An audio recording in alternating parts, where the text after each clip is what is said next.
ఆయన మీద ఎప్పుడు నాకు డౌట్ లేదు, ఎప్పుడు డౌట్ ఆయన ఫోన్ కూడా చెక్ చేయండి. నేను ఎప్పుడు ఒక రోజు వర్కౌట్ కి వెళ్తుంటే ఫోన్ లో మెసేజెస్ కంటిన్యూ వస్తున్నాయి. ఆ వచ్చినప్పుడు ఆ మెసేజ్ చూడాలా లేదా అని సరే చూద్దాంలే రిప్లై ఇద్దాం కంటిన్యూ వస్తుంది ఓపెన్ చేసి చూసా.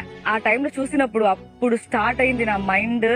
అసలు నేను కానీ ఆ రోజు ఆయనకు ఒక ఫోన్ చేసి, అంటే ఎప్పుడు నేను అన్రెస్పెక్ట్ మాట్లాడలేదు, కానీ ఫస్ట్ టైం ఎక్కడున్నావురా నువ్వు అర్జెంట్ ఇంటికి రా అన్న. ఆ రోజు నైట్ ఇంటికి వచ్చారు. ఆయన ఎప్పుడు ఇట్లా ఇట్లా ఉంటారు కదా, కళ్ళు కింద పెట్టి తల ఇలా ఇలా డౌన్ పెట్టి ఇంట్లో అడుగు పెట్టి వస్తున్నప్పుడు నేనేంటి ఈయన ఇంట్లో చూస్తాను కదా, ఈయన ఇలా ఈ టైం కూడా వచ్చింది ఆయన చూడడం అని నేను చాలా బాధపడ్డాను. ఆ రోజు డైరెక్ట్ గా వచ్చి ఒక్క నిమిషం నా మాటిను అంటే నేను విను అని కూర్చోబెట్టి డైరెక్ట్ నా కాల్ మీద పడ్డాడు. కాల్ పట్టుకొని చెప్పాడు, నా లైఫ్ లో ఇది పెద్ద మిస్టేక్, నేను ఎప్పుడు మళ్ళీ చేయను, ఒక్కసారి నన్ను నమ్ము, నేను మళ్ళీ నిలబెట్టుకుంటాను. ఇంకా చాలా చాలా చెప్పారు. ఆ టైంలో నేను వినలేదు, కానీ నేను ఆ టైంలో తట్టుకోలేకపోయా.